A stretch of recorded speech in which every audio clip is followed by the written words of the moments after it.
오늘은 부동산 투자론에서 기대 수익률을 계속해서 강의합니다. 자, 기대 수익률은 요구 수익률과 같이 나오는 용어죠. 자, 기대 수익률은 장차 기대되는 수익률이 요구 수익률보다 클 때 투자를 채택하는 겁니다. 그래서 기대 수익률은 객관적인 수익률을 말한다. 당연히 눈에 보이는 거죠. 반드시 기대의 수익률은 객관적인 수익률, 요구 수익률은 요주인물, 주관적인 수익률, 요 구별하셔야 됩니다. 기대의 수익률은 그래서 장래 벌어들일 수익률은 반드시 객관적으로 수치화가 됩니다. 자, 기대의 수익률은 객관적인 수익률이라 그래야 됩니다. 자, 말을 바꾸면 안 돼요. 기대의 수익률은 객관적인 수익률을 말한다. 그래서 수익의 기대치, 기대의 수익의 평균으로 산정합니다. 자, 투자로 인해 예상되는 지출액과 수입액으로, 자, 시장가치죠, 수입액. 자, 예상되는 지출액과 수입액으로 가중평균한 수익률을 말한다. 자, 산술 평균한다고 하면 안 돼요. 가중평균한다. 가중점을 둬서 더 수익률을 계산하는 겁니다. 가중평균한 수익률. 그래서 기대의 수익률은 객관적인 수익률, 가중평균한 수익률을 말한다. 그래서 가장 많은 수치가 나와야 되죠. 가장 많이 벌어야 되죠. 그래서 기대의 수익률은 최대한의 예상 수익률을 말한다. 부동산에서 투자해서 획득할 수 있는 최대한의 수익률을 기대 수익률이라고 합니다. 자, 비교되는 문제죠. 자, 요구 수익률은 주관적인 수익률, 비용성을 말한다. 체계적 위험이다. 최소한의 수익률이다. 이거 가져야죠. 하지만 기대 수익률은 최대한의 수익률이다. 그리고 가중평균한 수익률을 말한다. 자, 그리고 객관적인 수익률이다. 자, 기대의 수익률은 객관적인 수익률, 요구 수익률은 주관적인 수익률, 기대의 수익률은 최대한의 수익률, 요구 수익률은 최소한의 수익률을 말한다. 놓치면 안 됩니다. 그래서 기대의 수익률이 요구 수익률보다 더 커야지만 투자를 채택한다. 자, 예상되는 지출 시장가치. 자, 예상되는 지출이 시장가치지 투자가치라고 하면 안 됩니다. 지금 시장에서 통용되는 수익과 지출. 자, 예상되는 지출 시장가치에 대한 예상 순수익으로 산정한다. 투자가치라고 하면 안 되죠. 자, 기대 수익률은 그래서 요구 수익률보다 클 때 투자안을 채택하는 겁니다. 자, 기대 수익률이 요구 수익률보다 작을 때는 부동산 가치가 하락해서, 자, 기대 수익률이 요구 수익률보다 작다는 것은 돈을 벌 가능성이 낮다는 거죠. 나가는 비용이 더 크다는 말입니다. 기대 수익률이 요구 수익률보다 작을 때는 시장 가치가 하락하죠. 왜? 사람들이 투자를 안 하니까. 그래서 기대 수익률이 요구 수익률보다 작을 때는 부동산의 가치가 하락해서 기대 수익률이 상승하게 됩니다. 자, 이거 시간의 흐름을 생각해야 돼요. 자, 기대 수익률이 요구 수익보다 작을 때는 투자를 안 하죠. 자, 그래서 부동산 가치가 하락합니다. 부동산 가치가 하락하니까 이제 점점 가격이 떨어지니까 내가 기대 수익을 해도 자 초기에 투자하는 비용보다 기대 수익이 좀 나오겠네 해서 다시 기대 수익률이 상승하게 됩니다. 그래서 균형이 이루어진다. 항상 경제는 균형점이 이루어집니다. 높아졌다가 내려갔다가 균형점을 이루어지는 투자 포인트가 있다. 자, 그래서 기대 수익률이 요구 수익보다 작을 때는 어떤 단어가 나와야 돼요?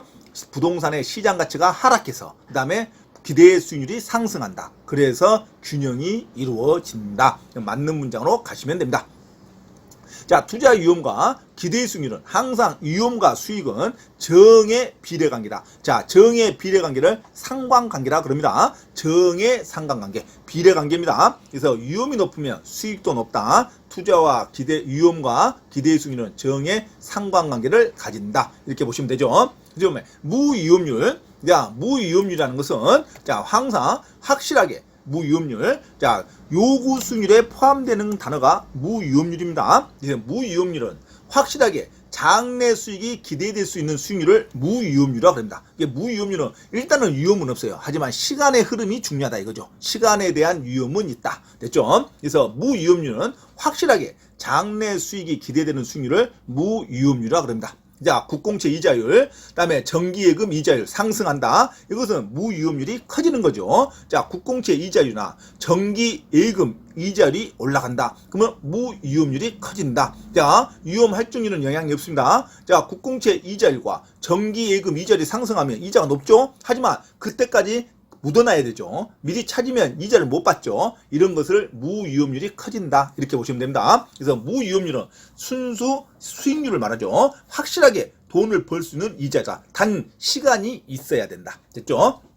그래서 국공채 이자율이나 정기예금 이자율이 상승하면 좋은 거죠. 하지만 장기에 묻어놔야죠. 시간이 흐른다는 거죠. 이런 것을 무위험률이 커진다 이렇게 보시면 된다. 요건 위험할증률하고 아무 관계없죠. 위험할증률은 현재 시점에서 위험이 높으면 위험할증률이 높아진다 이렇게 가야 되죠. 그래서 투자자의 개별적인 위험 회피도와는 관계가 없다. 뭐가? 무위험률이. 자, 무위험률의 크기는 일반 경제 상황과 관계가 있겠죠. 자, 무위험률의 일반적인 개념을 그냥 이렇게 가볍게 접근하시면 됩니다. 자, 무위험률도 의리에 포함되어 있다는 것만, 요구 수익률에 포함되어 있다는 것만 기억하시면 되죠. 자, 수익률이라는 것은 예상 투자 금액에 대한 수익의 비율을 말합니다. 자, 어림셈법으로 종합자본 환원율, 그 다음에 지분 배당률, 세후 수익률, 자, 버는 것이 전부 수익률에 해당한다. 그렇게 생각하시면 되죠. 자, 그래서 기대의 수익률은 반드시 용어로 가야 됩니다. 기대의 수익률은 장차 기대되는 수익률, 자, 객관적인 수익률이다. 그 다음에 가중평균한 수익률이다. 최대한의 수익률이다. 됐죠? 자, 이 기대의 수익률은 무엇보다 커야 된다? 요구 수익률보다 커야지만 투자를 채택한다. 자, 이 정도로 기대의 수익률, 요구 수익률, 위험 조정 할증률 이 세 가지 용어를 반드시 잡으시기 바란다. 그래야 투자론에서 객관식 지문이 눈에 보이기 시작합니다. 자, 그러면 이제 투자의 위험 및 위험 관리 방법이 있겠죠. 투자의 위험과 위험 관리 방법은 수익은 가능한 낮게 잡아야죠. 보수적으로 투자하는 게 경제의 기본입니다. 그래서 수익은 가능한 낮게, 그리고 비용은 가능한 높게 추정한다. 비용은 위험을 말하니까 위험을 높게 잡는 것은 보수적인 투자자를 말한다. 위험 혐오자. 그래서 수익은 낮게, 위험은 높게 잡으면 결코 투자에 실패할 염려는 없죠. 그래서 수익은 가능한 낮게, 그리고 비용, 위험은 가능한 높게 추정하여 수익과 비용의 불확실성을 투자 결정에 반영하는 게 일반적이다. 이걸 보수적 투자자라고 그럽니다. 자, 그러면 위험의 종류는 뭐가 있냐? 자, 위험의 종류는 크게 세 가지, 네 가지가 있다고 보시면 됩니다. 자, 위험의 종류. 자, 위험의 종류는 가장 먼저 돈을 빌려서 못 갚는 위험이 있습니다. 그것을 금융적 위험이라고 합니다. 자, 돈을 빌렸다. 대출을 받았는데 상환하지 못할 위험이 있죠. 부도날 위험. 이것을 금융적 위험, 금융 위험이라고 합니다. 자, 금융 위험 하면 금융적 위험이라 생각하시면 돼요. 자, 금융 위험 하면 부채가 증가함에 따라 채무 불이행의 가능성이 높아진 것을 금융 위험, 금융적 위험이라고 합니다. 자, 부채가 증가하면서 채무 불이행의 가능성이 높다. 채무 불이행 하면은 돈을 못 갚을 위험이죠. 자, 채무 불이행 가능성이 높다 하면 무슨 위험? 금융적 위험을 찾아야 됩니다. 자, 부채가 증가함에 따라 채무 불이행의 가능성이 높아지며 금리 상승기에 추가적인 비용 부담이 발생한다. 됐죠? 자, 금리, 이자 상승기에 추가적인 비용 부담이 발생한 것을 금융적 위험이라고 합니다. 투자를 모두 자기 자본으로 한단다. 은행에 돈을 안 빌리면 금융위험은 제거가 가능하죠. 그죠? 돈을 안 빌리면 돼요. 금융위험은. 그래서 금융위험은 피할 수 있는 위험이라 그런다. 자, 금융위험을 비체계적 위험이라 그런다. 아주 잘 나오죠, 시험에. 자, 금융위험하면 돈을 빌려서 채무 불이행 가능성이 높아지는 위험을 말한다. 채무 불이행 가능성이 높다. 그러면 금융적 위험이다. 금융적 위험은 모두 자기 자본으로 충당할 때, 자, 금융적 위험, 금융위험은 제거할 수 있다. 자, 비용을 제거할 수, 위험을 제거할 수 있다는 것은 비체계적 위험이다. 그래서 금융적 위험은 체계적 위험이 아니에요. 돈을 안 빌리면 되죠. 그래서 돈을 빌렸을 때 채무 불이행의 가능성이 높아진 위험을 금융적 위험이라 그런다. 자기 자본을 모두 조달할 때는 자, 금융 위험은 제거가 가능하다. 비체계적 위험이다. 놓치면 안 됩니다. 그 다음에 인플레이션 위험이 있다. 자, 인플레이션 위험은 물가 상승이죠. 물가 상승에 대한 위험, 화폐 가치가 떨어지는 위험. 그래서 인플레이션 위험, 물가 상승으로 인해서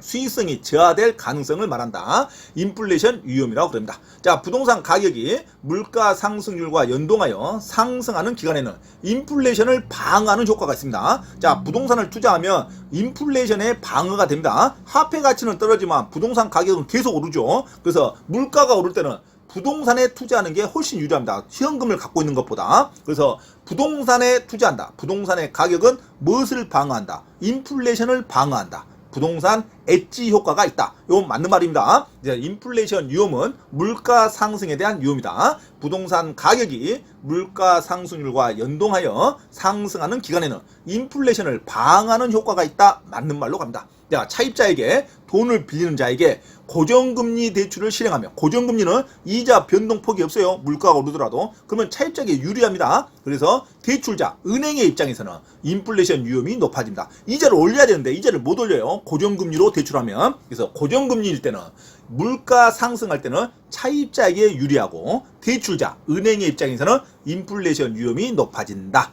고정금리로 대출했을 때. 그래서 은행은, 대출자는 변동금리를 선호한다. 됐죠? 그 다음에 사업상의 위험이 있다. 자, 사업상의 위험은 경영상의 위험이라고 생각하면 됩니다. 그러니까 경기 침체로 부동산의 수익성이 악화될 수 있죠. 경기 침체, 경기 침체, 시장성 악화, 이런 것을 사업상의 위험으로 봅니다. 경기 침체로 인해 부동산의 수익성이 악화되면서 야기되는 위험을 말한다. 자, 사업 위험의 감소를 위해 투자하는 경제 환경 변화에 민감한 업종인 단일 임차인보다는 다양한 업종의 임차인으로 구성하는 게 좋겠죠. 그래서 사업상의 위험을 피할 때는, 자, 업종이 다양한 업종의 임차인을 구하는 게 훨씬 유리하다. 자, 이런 것 정도는 가면 됩니다. 사업의 위험을 감소하기 위해서는, 사업상의 위험을 감소할 때는 단일 업종의 임차인보다는 다양한 업종의 임차인을 구하는 게 낫다. 자, 경기 침체로 인한 위험을 사업상의 위험이라 그럽니다. 시장성의 감퇴하면 사업상의 위험.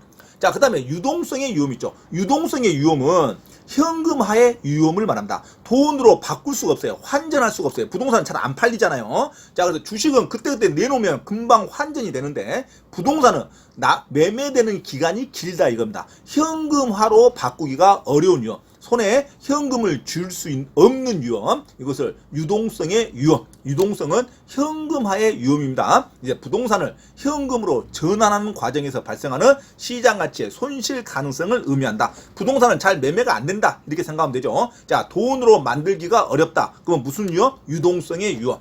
돈을 빌려서 못 갚는 채무 불이행 하면은 금융적 위험. 됐죠? 이거 말 바꾸면 안 돼요. 금융적 위험은, 자, 채무 불이행에 대한 위험, 그 다음에 유동성의 위험은 부동산을 현금으로 전환하는 위험. 됐죠? 자, 부동산은 주식 등 금융상품에 비해서 단기간에 현금화할 수 있는 가능성이 낮다. 이것은 유동성 위험에 대한 설명이다. 됐죠?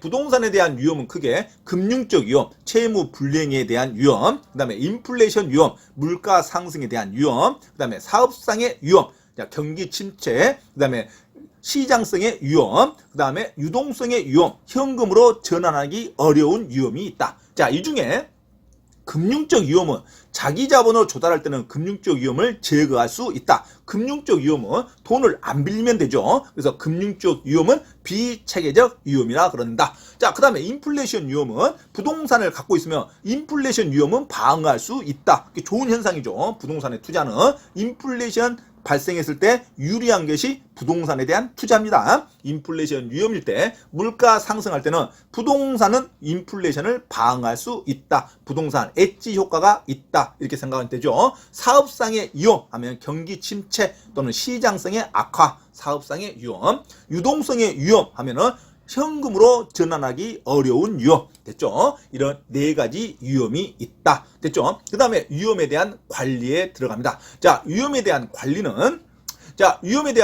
부동산 투자에서 발생하는 위험을 회피, 축소, 증가하는 방법에 대한 관리를 위험에 대한 관리라 그럽니다. 그러면 위험에 대한 관리는 크게 위험의 회피와 축소, 증가하는 방법이 있는데, 위험에 대한 관리부터는 또 다음 시간에 연결해서 강의하도록 하겠습니다.